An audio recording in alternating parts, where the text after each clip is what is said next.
काय सांगणार पालिका निवडणुका पार पडलेल्या आहे, मात्र ज्या ठिकाणी 50% मर्यादा ओलांडली गेलेली आहे अशा ठिकाणी अनेक नगरसेवकांवर जे आहे ते टांगती तलवार दिसून येते. तुम्हाला काय वाटतं? राज्यातील अनेक पालिकांमध्ये जे आहे ते आरक्षणाची मर्यादा ओलांडली गेली आहे.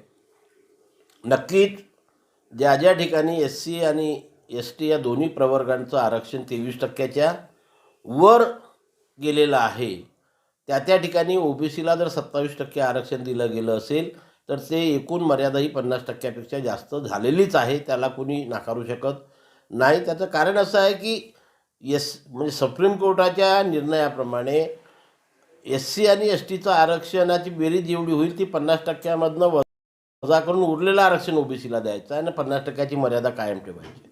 परंतु झालेल्या महानगरपालिकांच्या निवडणुकामध्ये हे तत्त्व पाळलं गेलेलं नाही आणि मग जिथे जिथे SC STचं आरक्षण 23%च्या वर गेलं आणि OBCला 27% आरक्षण दिलं, तिथे मात्र हे 50%च्या वर गेलेलं आहे. आता हे 50%च्या वर जे आरक्षण गेलेलं आहे त्याचं आता कसं करायचं याचा निर्णय सर्वोच्च न्यायालयात देऊ शकते आणि त्यांनी दिल्यावर दोन्ही गोष्टी आहे.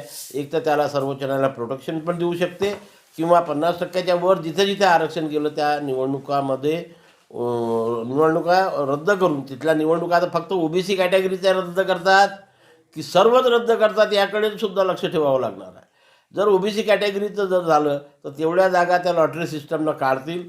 जसं नागपूरला 40 जागा दिलेल्या आहे त्यातल्या कोणत्या 33 ठेवायच्या आणि कोणत्या 7 रद्द करायच्या हे सरकार निर्णय घेईल कोणत्या ठेवायच्या आणि सर्वोच्च न्यायालयाच्या निर्देशाप्रमाणे आणि त्याप्रमाणे पुढची कारवाई होईल आणि मग ज्या 7 जागा रद्द होतील त्या ठिकाणी हीच मंडळी पुन्हा नव्याने OBC ओपन कॅटेगरीमधनं सुद्धा निवडणुका लढू शकतात.